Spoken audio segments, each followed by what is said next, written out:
Student, তোমরা যারা ক্যালকাটা ইউনিভার্সিটির আন্ডারে 5th সেমিস্টারের ছাত্রছাত্রী আছো এবং তোমাদের রাষ্ট্রবিজ্ঞান সাবজেক্টটা এমডিসি কোর্স অর্থাৎ পাস কোর্সে আছে, তোমাদের জন্য আজকের ক্লাসটা খুবই গুরুত্বপূর্ণ। আজকের ক্লাসে তোমাদের সিসি 7 পেপারের 100% কমনযোগ্য সাজেশান নিয়ে আলোচনা করব। আর তোমরা যারা ইংলিশ ভার্সনের স্টুডেন্ট আছো, তোমরাও আজকের ক্লাসটা দেখতে পারো, কারণ সাজেশানটা ইংলিশেও থাকছে। আর সিসি 7 পেপার কাদের পড়তে হবে আগে বুঝে নাও। তোমরা যারা প্রথম সেমিস্টারে সিসি 1 পেপারে রাষ্ট্রবিজ্ঞানটা রেখেছিল, অর্থাৎ প্রথম চয়েস তোমাদের রাষ্ট্রবিজ্ঞান ছিল, তোমাদেরই কেবলমাত্র এই সিসি 7 পেপার পড়তে হবে। অর্থাৎ তোমরা যারা প্রথম সেমিস্টারটাকে রাষ্ট্রবিজ্ঞানে ফার্স্ট চয়েস হিসেবে রেখেছিলে, প্রথম সেমিস্টারে রাষ্ট্রবিজ্ঞানের এসিসি পেপার পড়েছিলে, তোমাদেরই সিসি 7 পেপার রাষ্ট্রবিজ্ঞান পড়তে হবে, যেটার নাম হচ্ছে ওয়েস্টার্ন পলিটিক্যাল থট 1। আর এই ওয়েস্টার্ন পলিটিক্যাল থট 1 এই যে পেপারটা তোমরা সিসি 7 পেপার হিসাবে পড়ছো, এটা অনার্সের ছাত্রছাত্রীরা অর্থাৎ 5th সেমিস্টারে রাষ্ট্রবিজ্ঞান অনার্সের ছাত্রছাত্রীরা ডিএসসিসি 12 পেপার হিসাবে পড়ছে। তোমরা দেখে নাও আজকে তোমাদের সিসি 7 পেপারের সাজেশান। আমি মোস্ট ইম্পর্টেন্ট 5টা করে প্রশ্ন প্রত্যেকটা মডিউল থেকে বাছাই করে দিয়েছি, সেটাও তোমরা দেখবে। এবং আবারও বলছি, তোমরা যারা ইংলিশ ভার্সনের স্টুডেন্ট আছো, তোমরাও দেখো সাজেশানটা, কারণ সাজেশানটা ইংলিশেও থাকছে। এবারে তোমরা সম্পূর্ণ সাজেশানটা দেখে নাও। তোমাদের সিসি 7 পেপারের নাম হচ্ছে ওয়েস্টার্ন পলিটিক্যাল থট 1। দেখো, প্রথমে 15 নম্বরের জন্য যে প্রশ্নগুলো তোমাদের তৈরি করতে হবে, দেখো প্রথম প্রশ্ন আছে, দেখো প্লেটোর ন্যায়তত্ত্ব আলোচনা করো। দ্বিতীয় প্রশ্ন, সাম্যবাদ সম্পর্কে প্লেটোর ধারণা বিশ্লেষণ করো। 3 নম্বর হচ্ছে অ্যারিস্টটলের রাষ্ট্রতত্ত্ব আলোচনা করো, তার সঙ্গে আধুনিক রাষ্ট্রতত্ত্বে এর তাৎপর্য ব্যাখ্যা করো। নেক্সট, অ্যারিস্টটলের সংবিধানের শ্রেণীবিন্যাস নিয়ে আলোচনা করো। পরের প্রশ্ন, রোমানদের আইন ও নাগরিকত্বের তত্ত্ব আলোচনা করো।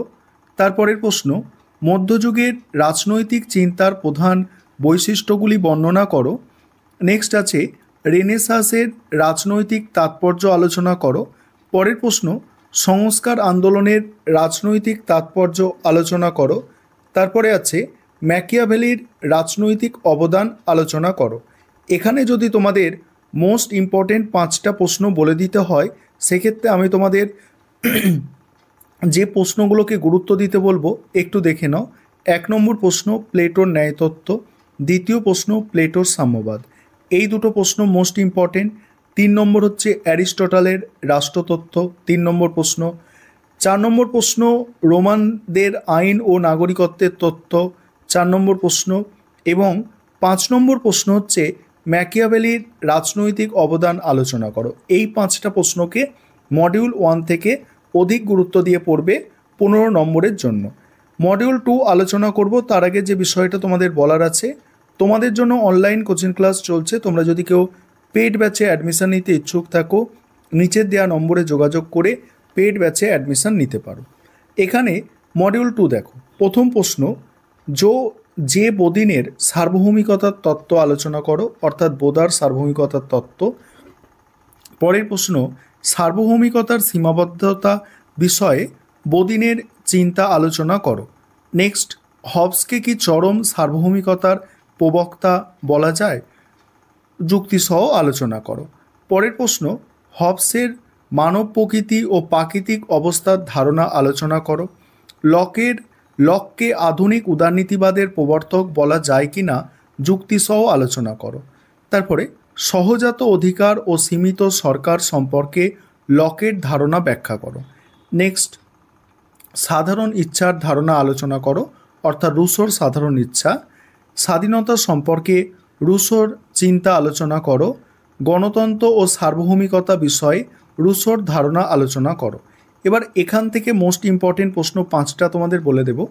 তার আগে বলি, তোমরা যেই সিসি 7 পেপার পরীক্ষা দিতে চলেছ, তোমাদের এই যে পেপারটা, এটা হচ্ছে যারা 5th সেমিস্টারে অনার্সের ছাত্রছাত্রী আছে, রাষ্ট্রবিজ্ঞান অনার্সের ছাত্রছাত্রী, তাদের ডিএসসিসি 12 পেপারের সিলেবাস এবং তোমাদের 7 পেপারের সিলেবাস কিন্তু সেম, অর্থাৎ তোমরা অনার্সের সিলেবাসেই পরীক্ষা দিচ্ছ, তাই তোমাদের একটু বেশি প্রশ্ন পড়তে হবে। যাই হোক, এখান থেকে মোস্ট ইম্পর্টেন্ট 5টা প্রশ্ন বুঝে নাও। প্রথম 1 নম্বরের প্রশ্ন অর্থাৎ বোদার সার্বভৌমিকতার ধারণা, এটা মোস্ট ইম্পর্টেন্ট 1 নম্বর। দ্বিতীয় হচ্ছে লককে কি আধুনিক উদারনীতিবাদের প্রবক্তা বলা যায়, যুক্তি দাও, এটা 2 নম্বর ইম্পর্টেন্ট প্রশ্ন। 3 নম্বর ইম্পর্টেন্ট প্রশ্ন গণতন্ত্র ও সার্বভৌমত্ব বিষয়ে রুশোর ধারণা, 3 নম্বর গুরুত্বপূর্ণ। 4 নম্বর হচ্ছে স্বাধীনতা সম্পর্কে রুশোর ধারণা, 4 নম্বর গুরুত্বপূর্ণ প্রশ্ন। এবং হবসকে কি চরম সার্বভৌমিকতার প্রবক্তা বলা যায়, এটা হচ্ছে 5 নম্বর গুরুত্বপূর্ণ প্রশ্ন। এবারে তোমাদের 5 নম্বরের জন্য যে প্রশ্নগুলো তৈরি করবে দেখে নাও। মডিউল 1 থেকে প্রথমে দেখো, প্লেটোর ন্যায় বিচারের তত্ত্বের মূল বক্তব্য, সাম্যবাদ সম্পর্কে প্লেটোর সংক্ষিপ্ত ধারণা, অ্যারিস্টটলের রাজনৈতিক ব্যবস্থার শ্রেণীবিন্যাস, তারপরে সংবিধান সম্পর্কে অ্যারিস্টটলের মত, নেক্সট হচ্ছে রোমানদের নাগরিকত্বের তত্ত্ব, রোমানদের আইন তত্ত্ব, পরের প্রশ্ন। তারপরে দেখো, তারপরে হচ্ছে আধুনিক রাজনৈতিক চিন্তার একটি বৈশিষ্ট্য, মধ্যযুগের রাজনৈতিক চিন্তার বৈশিষ্ট্য, ম্যাকিয়াভেলির চিন্তায় ধর্মের ভূমিকা। তারপরে দেখো, তারপর মডিউল 2 হচ্ছে বদিনের সার্বভৌমিকতার ধারণার মূল বৈশিষ্ট্য। তারপরেই আছে সার্বভৌমিকতার সীমাবদ্ধতা নিয়ে বদিনের চিন্তা, নেক্সট হবসের মানব প্রকৃতির তত্ত্ব, নেক্সট হবসকে কি বাস্তববাদী দার্শনিক বলা যায়, যুক্তি দাও, নেক্সট লকের প্রাকৃতিক অধিকার সম্পর্কে টিকা, নেক্সট লকের সম্পত্তির তত্ত্ব, নেক্সট রুশোর সাধারণ ইচ্ছা, রুশোর গণতন্ত্র, আর জনগণের সার্বভৌমত্ব নিয়ে রুশো। এই হচ্ছে টোটাল সাজেশান। এবার তোমরা যারা ইংলিশ ভার্সানের স্টুডেন্ট আছো, তোমরা সাজেশানটা দেখে নাও, আমি স্ক্রল করে যাচ্ছি। আর আমাদের ইংলিশ ভার্সানও স্টাডি মেটেরিয়াল পাওয়া যায়, তোমরা যদি কেউ পারচেস করতে চাও অবশ্যই তোমরা সেক্ষেত্রে যোগাযোগ করতে পারো।